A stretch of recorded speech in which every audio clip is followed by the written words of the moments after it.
दिव्य तेजमयो देवाः महावीरो महाबला ज्ञान गुण भक्ति संगमो श्री हनुमते नमो नमः।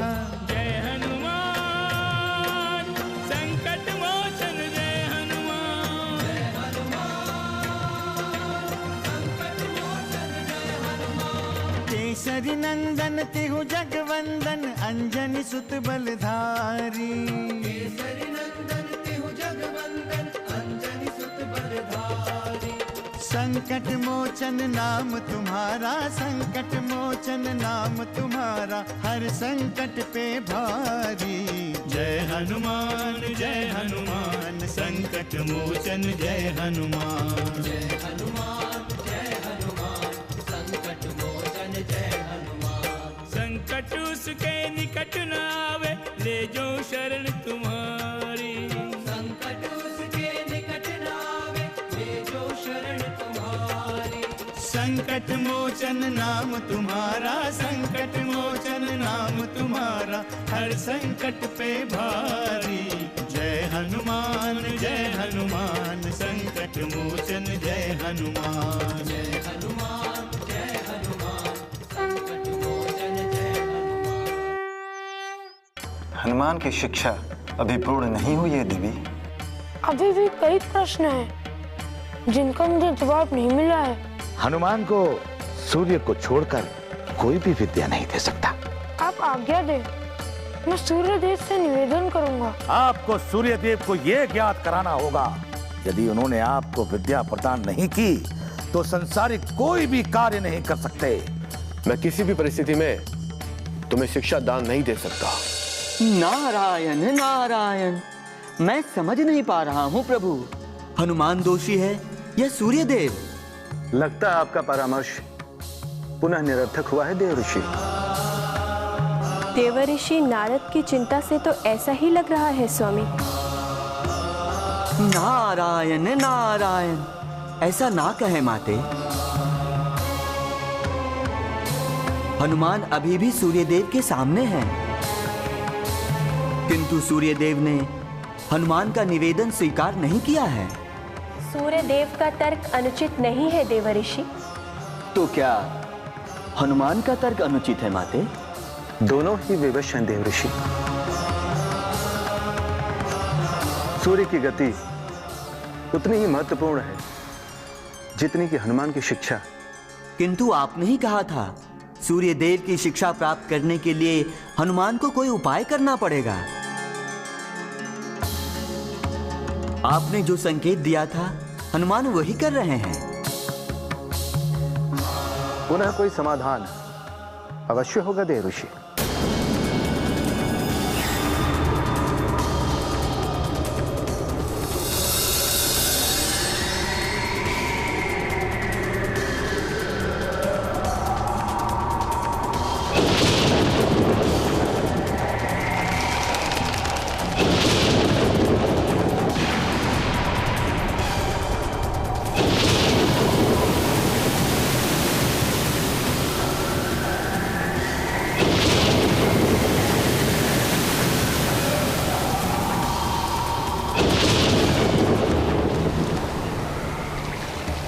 पूरे धरती लोक में हाहाकार मचा हुआ है स्वामी, फिर भी आप शांत बैठे।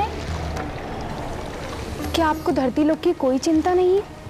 सूर्य की गति रुकने पर ऐसा ही होता है देवी लक्ष्मी। सूर्यदेव जीवन शक्ति है। सूर्यदेव के रथ के रुकने का अर्थ है जीवन शक्ति का रुक जाना। यही तो मैं कह रही हूँ स्वामी,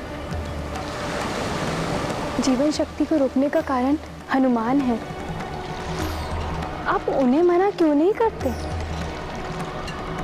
यदि समय रहते उन्हें मना नहीं किया गया स्वामी तो अनर्थ हो जाएगा। सूर्यदेव हनुमान को अपना शिष्य नहीं बनाएंगे तो इससे भी बड़ा अनर्थ होगा। उन्हें भली बात ही ज्ञात है कि हनुमान को जो विद्या दी गई है वो संसार के लिए कल्याणकारी है, और उन्हें यह भी ज्ञात है कि हनुमान को शिक्षा देना लोकहित के लिए उचित है। सूर्यदेव को रहस्य का स्मरण तो कराया जा सकता है स्वामी।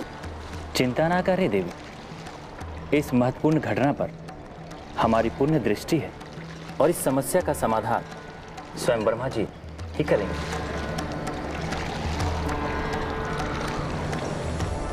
आपके प्रत्येक आदेश का पालन करूंगा सूर्यदेव। आप जैसा कहेंगे मैं वैसा ही करूंगा। लेकिन हनुमान, तुम हमारे ताप से अपने आप को बचा नहीं सकते।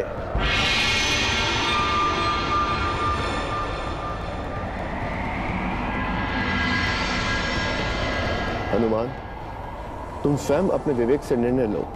क्या केवल तुम्हारे लिए संपूर्ण प्राणी जगत को संकट में डाल दूं? क्या केवल तुम्हारे लिए संपूर्ण वनस्पति जगत का अंत कर दूं? आपकी आशंका व्यर्थ है सूर्यदेव। आप सृष्टि के समस्त कार्यों का संपादन करते हुए रुद्र अवतार हनुमान को शिक्षा प्रदान करें। आप चेतना स्वरूप हैं। आपकी प्रेरणा से हनुमान महाज्ञानी होंगे। आपकी कृपा मात्र से हनुमान सारे गूढ़ विद्याओं के स्वामी बनेंगे और उसका प्रयोग मानवता की रक्षा के लिए करेंगे। आपका आदेश शिरोधार्य है ब्रह्मदेव, किंतु इसमें किंतु परंतु का कोई स्थान नहीं है सूर्यदेव। शिववंश हनुमान आपका एकमात्र शिष्य होगा, जो अपनी उपासना और तप से सारे दैव शक्तियों को ग्रहण करेगा। साथ ही उन शक्तियों से साक्षात श्री हरि के अवतार स्वरूप का कार्य संपन्न करेगा।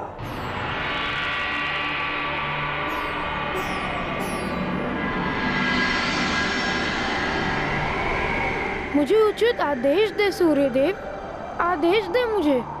ठीक है हनुमान, आज से तुम हमारे शिष्य हुए।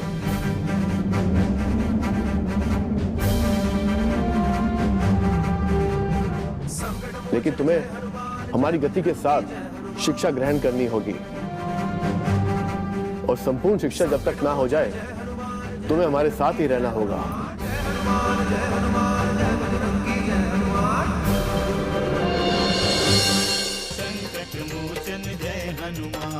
तुम्हारे इस धैर्य का शुभ परिणाम मिलेगा वत्स, अवश्य मिलेगा।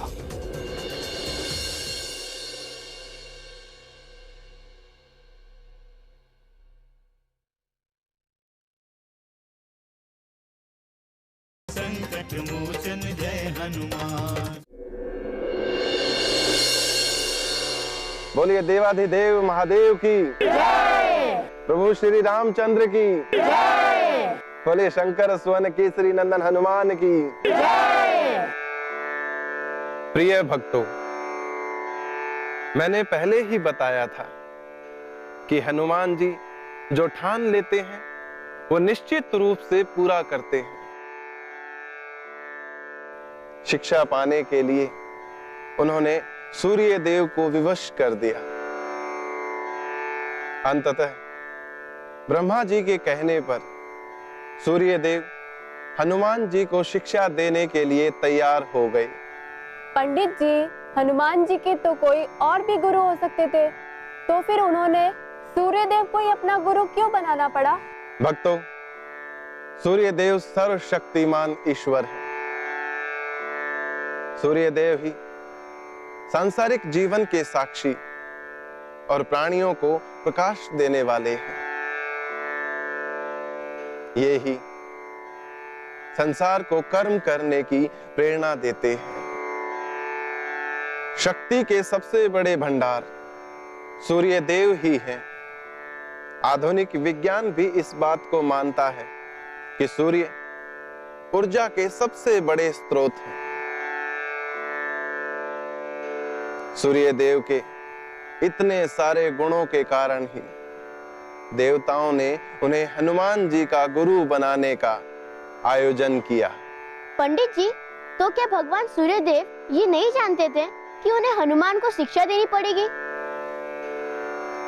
सूर्यदेव का तर्क अनुचित नहीं था।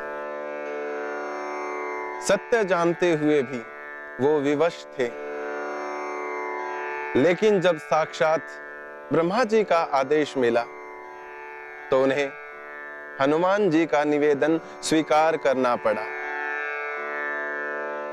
इस तरह सूर्यदेव और हनुमान जी दोनों के लिए ये कठिन परीक्षा का समय था।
आपकी इस प्रसन्नता का कारण क्या है देवऋषि?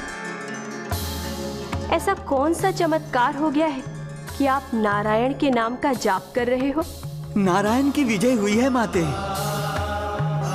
कैसी विजय देवऋषि? नारायण के नाम पर सूर्यदेव हनुमान को शिक्षा देने लग गए हैं प्रभु। नारायण के नाम पर हनुमान सभी वेदों का ज्ञान प्राप्त कर रहे हैं। नारायण के नाम पर उनकी शिक्षा शीघ्र पूरी हो जाएगी। और तो और प्रभु, हनुमान की शिक्षा नारायण के ही काम आएगी। श्रीमन नारायण नारायण हरि हरि, भजो नारायण नारायण हरि हरि। परंतु आप इतने प्रसन्न क्यों हैं देवऋषि? नारायण नारायण, श्री हरि के कार्य में मैं सहायक बना, इसीलिए मैं प्रसन्न हूँ प्रभु, इसीलिए मैं प्रसन्न हूँ। जब आप इतने प्रसन्न हैं देवऋषि, तो श्री हरि कितने प्रसन्न होंगे? हनुमान का वर्तमान और भविष्य उनसे छुपा नहीं है देवी। वह तो हनुमान की शिक्षा पूर्ण होने की प्रतीक्षा कर रहे हैं। तो क्या शिक्षा पूरी होने पर श्री हरि मानव अवतार में हनुमान को मिल जाएंगे? यह आयोजन इतना सहज और सामान्य नहीं है देवऋषि। हनुमान को शिक्षा ग्रहण करने के बाद एक साथ कई समस्याओं का समाधान करना है। तत्कालिक समस्या तो उनके गुरुदेव सूर्यदेव के पुत्र की ही है। अब कौन सी समस्या है प्रभु? सूर्य पुत्र वानरराज सुग्रीव पंपापुर में पूर्णतः सुरक्षित है। पंपापुर में वह केवल अपने प्राणों की रक्षा कर रहे हैं देवऋषि।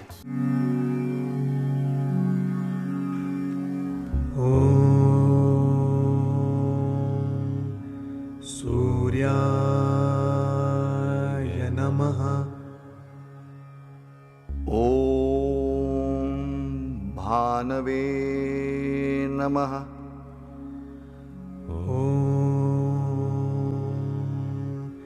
भानवे नमः। यदि तुम मुझे गुरुदक्षिणा देना ही चाहते हो तो मुझे एक वचन दो।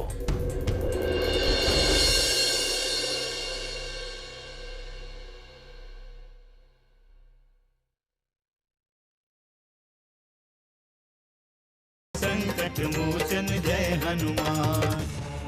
कृपा करें पिताश्री, मुझे किंचन को क्यों भूल गए हैं? क्यों आंखें बंद कर ली है आपने? कौन सा अपराध हो गया है मुझसे? बाली के साथ मैंने कोई अन्याय किया है? मैंने जो भी भ्राता बाली के साथ किया, क्या अनुचित था? आप तो सर्वोदय हैं, समस्त सृष्टि के स्वामी हैं, देव में पूज्य हैं। पर आपका पुत्र इस प्रकार वन प्रदेश में घोर अपमान का जीवन व्यतीत कर रहा है, इस पंपापुर में छिपकर जीवन जी रहा है। क्या आप इसी दशा में देखना चाहते हैं अपने पुत्र को? बोलिए पिताश्री, बोलिए। कब तक ये यातना सहन करता रहूंगा? कब तक इस वन और पर्वतों पर छुप छुप कर जीवन व्यतीत करता रहूंगा?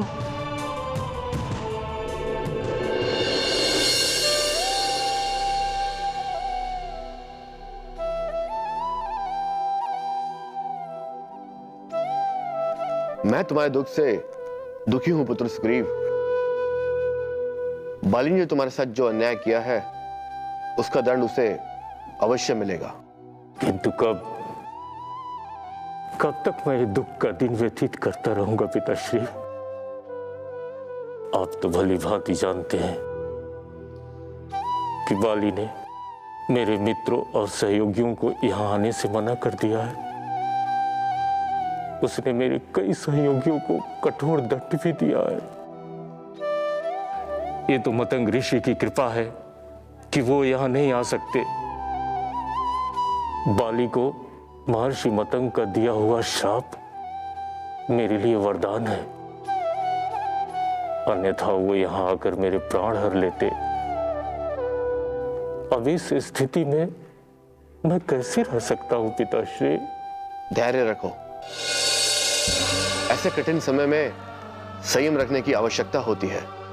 तो क्या ये मेरे धैर्य की परीक्षा है पिताश्री? क्या वो मेरे धैर्य की परीक्षा नहीं थी जब मैं 1 माह तक भ्राता बाली के कंधरा से बाहर निकलने की प्रतीक्षा कर रहा था? भ्राता बाली की प्रताड़ना सहन करना क्या मेरे धैर्य की परीक्षा नहीं थी? इस तरह वन प्रदेश में घोर अपमान का जीवन जीना मेरे धैर्य की परीक्षा नहीं है पिताश्री? तुम्हारे इस धैर्य का शुभ परिणाम मिलेगा वत्स, अवश्य मिलेगा।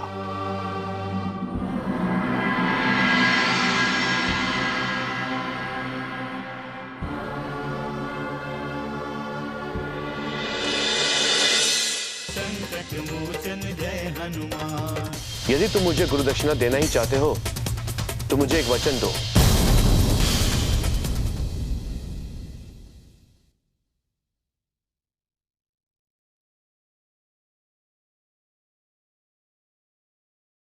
संकट मोचन जय हनुमान।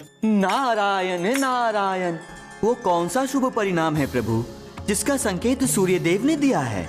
यह तो भविष्य ही बताएगा देव ऋषि,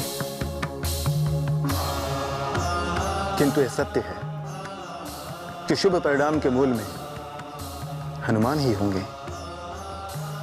किंतु हनुमान तो अभी सूर्यदेव से विद्या ग्रहण कर रहे हैं स्वामी। अभी तो उनकी बाल्यावस्था है।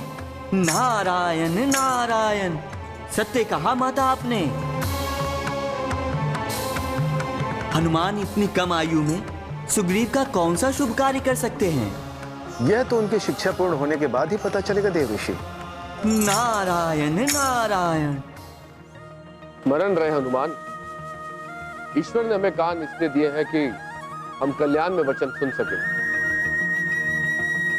नेत्र इसलिए दिए हैं कि हम सुख और सुखद का दर्शन कर सके।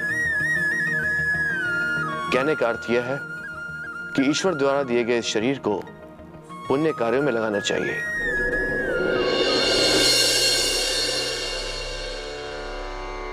इस प्रकार भगवान सूर्य देव की कृपा से हनुमान ने बहुत ही कम समय में सारा वैदिक ज्ञान प्राप्त कर लिया।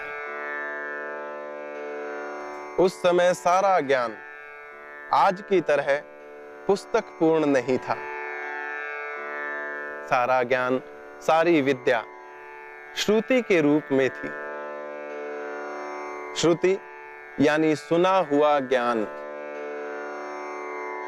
कहने का अर्थ यह है कि उस समय ज्ञान को सुनकर ही ग्रहण किया जाता था। पंडित जी, हनुमान जी ने इतनी जल्दी वेदों का सारा ज्ञान कैसे पा लिया? क्या उन्हें एक ही बार में सब कुछ याद हो जाता था? आज रेडियो और दूरदर्शन जो आप देख रहे हैं, उसका आविष्कार मनुष्य के दिमाग को देखकर ही हुआ है। जो कुछ भी हम कहते हैं उसे अंतरिक्ष में छोड़ देते हैं। रेडियो और दूरदर्शन उसे पकड़ लेते हैं और हम तक पहुंचाते हैं। आज जो भी काम यंत्रों से हो रहा है, उस समय वो सब काम मन मस्तिष्क से होता था। सूर्य देव ने जो कहा, हनुमान जी ने अपने मन में बिठा लिया। इसलिए तो उन्हें ज्ञान गुण सागर कहा जाता है। भक्तों, शिक्षा के बाद गुरु को दक्षिणा देने का विधान वैदिक काल से ही चला आ रहा है। जब हनुमान जी की शिक्षा पूरी हो गई तो दक्षिणा देने का समय आ गया। चिरंजीवी हो हनुमान, युगों युगों तक संसार का कल्याण करते रहो, यही हमारे लिए तुम्हारी गुरु दक्षिणा होगी। नहीं गुरुदेव, यह कार्य तो मैं वैसे भी करूंगा और हमेशा करता रहूंगा। मैं इसे गुरु दक्षिणा कैसे मान लूं? तुम्हारी शिक्षा का उद्देश्य हम भली भांति जानते हैं पुत्र। तुम्हें शिक्षा देना ही स्वयं में हमारे लिए गुरु दक्षिणा था पुत्र। पुनः मुझे भौतिक वस्तुओं में कोई विश्वास नहीं। पुनः मैं तुमसे क्या मांगू पुत्र? माते ने मुझे बताया है कि बिना गुरु दक्षिणा के शिक्षा पूरी नहीं होती। आपको गुरु दक्षिणा दिए बिना मैं माते के पास नहीं जा सकता।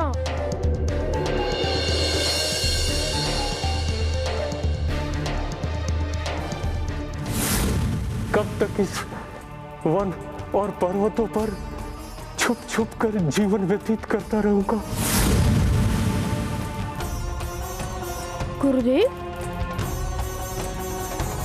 ठीक है हनुमान, यदि तुम मुझे गुरु दक्षिणा देना ही चाहते हो तो मुझे एक वचन दो। क्या आपकी कभी श्री राम से भेंट हुई है? हनुमान जय हनुमान, असुर निकंदन जय हनुमान। मनोजवं मारुततुल्य वेगं, जितेन्द्रियं बुद्धिमतां वरिष्ठं, वातात्मजं वानरयूथमुख्यं, श्रीरामदूतं शरणं प्रपद्ये।